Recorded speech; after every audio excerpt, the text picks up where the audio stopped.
In a distant land where the savannah stretched endlessly and the rivers sang their songs to the moon, there lived a cunning trickster named Ekun.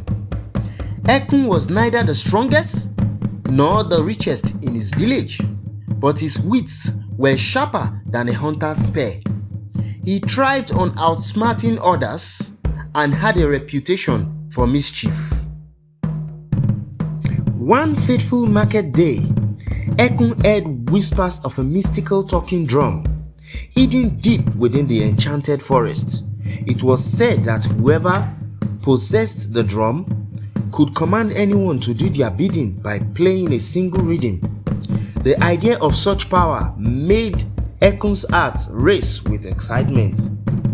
"I must have this drum," Ekun muttered to himself. "With it, I'll become the greatest man in all the land."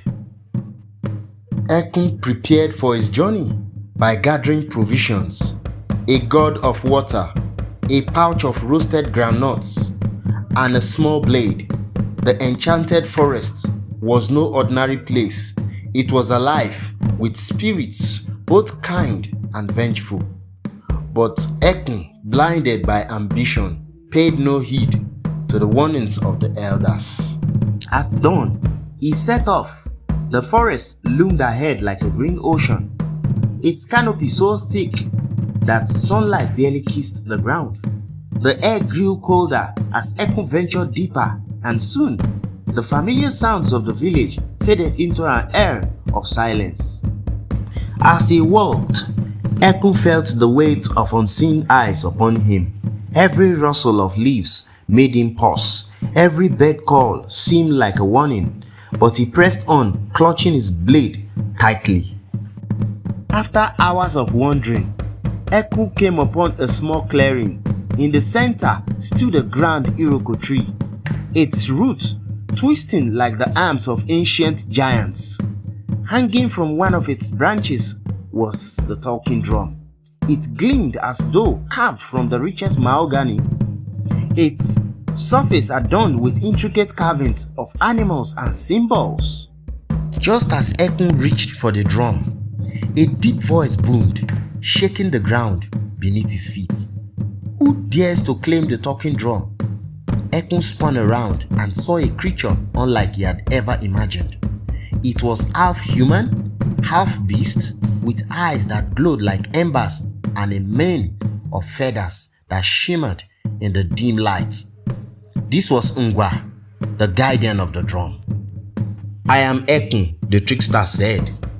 Masking his fear, "I have come to take the drum and use it to better my life." Ngwà laughed, a sound that echoed like thunder. "The drum is not for the selfish or the greedy. To take it, you must pass 3 tests. Fail even one and you shall belong to the forest forever." Ekun hesitated, but his greed outweighed his caution. "I accept your challenge." Ngwà clapped his hands and the clearing transformed into a dark, twisting path. "Your first test," Ngwà said, "is to find your way through the path of the shadows. But beware, the shadows are alive and they will try to lead you astray." Ekun stepped into the path and the world around him darkened.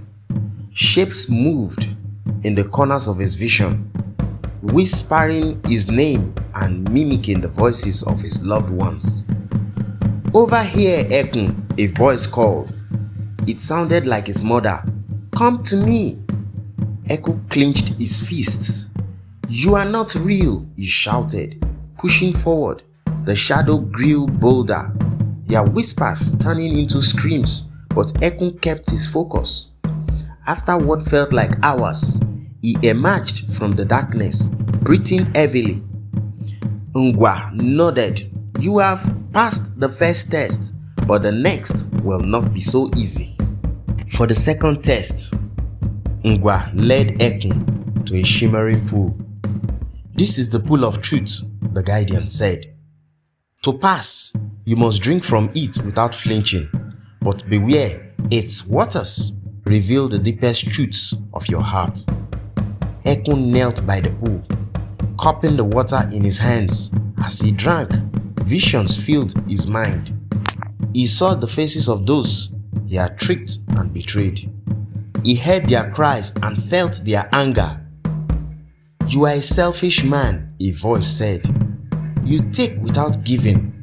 You destroy people without building." Ekun wanted to scream, but he forced himself to swallow. The visions faded and the pool stilled.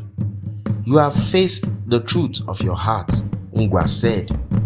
"Few have the courage to do so, but the final test will be the hardest of all." Ngwà handed Ekun the drum. "The final test is simple. Play the rhythm of life. If the drum responds, it's yours. If it does not, you will remain here forever."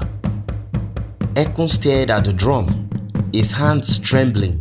He had no idea how to play the rhythm of life, but he could not admit defeat.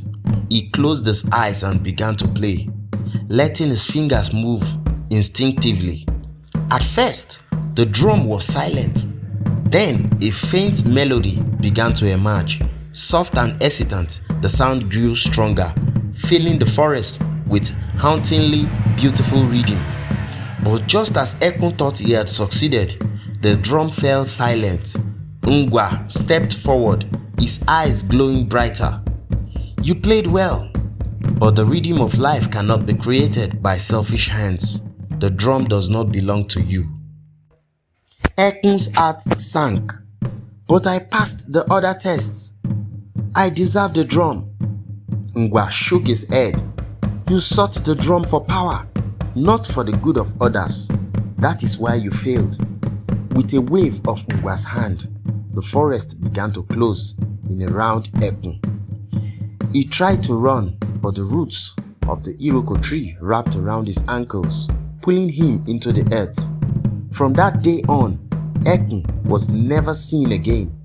The villagers whispered of his fate, warning their children to beware of greed and to respect the mysteries of the forest. As for the drum, it remained hanging from the iroko tree, waiting for someone worthy to claim it. And so the story of the trickster and the talking drum was passed down through generations, a tale of ambition, wisdom, and the consequences of selfishness. Thank you for watching. Please like, comment, and subscribe. See you in my next video.